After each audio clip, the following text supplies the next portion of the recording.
Okay, study number 6 from Supplementary Studies by Endressen. This one's often on the grade 3 syllabus, so well worth having a look through this. Now, it's in 6/8, so it's actually 2 beats in a bar. 1, 2, 1, 2. But each beat is split into 3, so it becomes 1, 2, 3, 4, 5, 6. 1, 2, 3, 4, 5, 6. And if you look at the beginning of this, you've got something quite confusing. You've got dots underneath the note, which normally mean staccato, and then you've got a long slur line underneath to tell you to slur them. I think here we just need to play. It means that you do tongue the notes, but it's within a phrase, just like this. That's how I'm interpreting that, okay? And it's quite an easy study, but if you look at the second line, 1, 2, 3, the 4th bar, you've got a little bit of a difficult fingering pattern, and you need a bit of flexibility with the embouchure. I'm just going to play it slowly for now.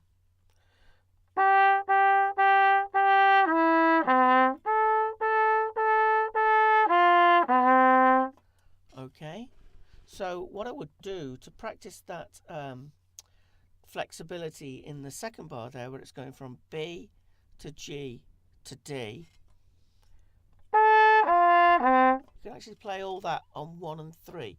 So as a little preparatory exercise, just to get the muscles nice and flexible, try this.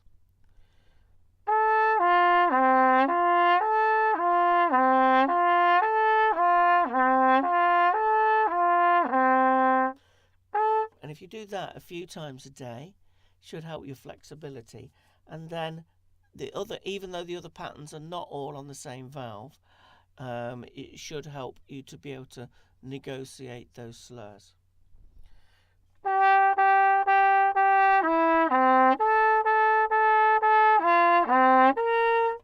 Okay, and then nice high buzz to go back up to that high C. Okay, then at the end of this first section, you have a double bar and what's called a fermata. It's like an eyebrow with a dot in it. So that means pause on the bar line. So you have a little break, and then we start off again. It'll be the same speed, but notice we've changed key. There are no F sharps anymore. So they do write a little 1 on top of the first F to remind you that it's first valve, okay? So the second, and this is very, very smooth.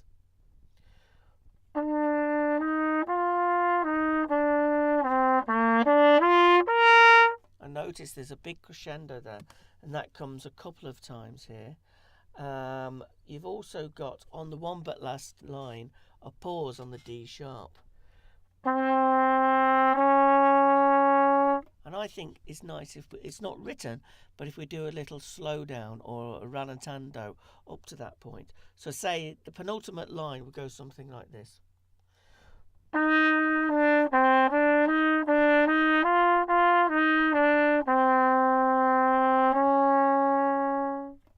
Okay, so gradual slowdown, then a little pause on the D sharp. When we get to the bottom, it says D, C. That's da capo, which means go back to the beginning, and we play just the first section in G major again. So the form, as we call it, of this piece is A, B, A. We play the first little section. Okay, until we get the pause. Then the middle section is a change of key. Okay, and then we go back to our first A tune.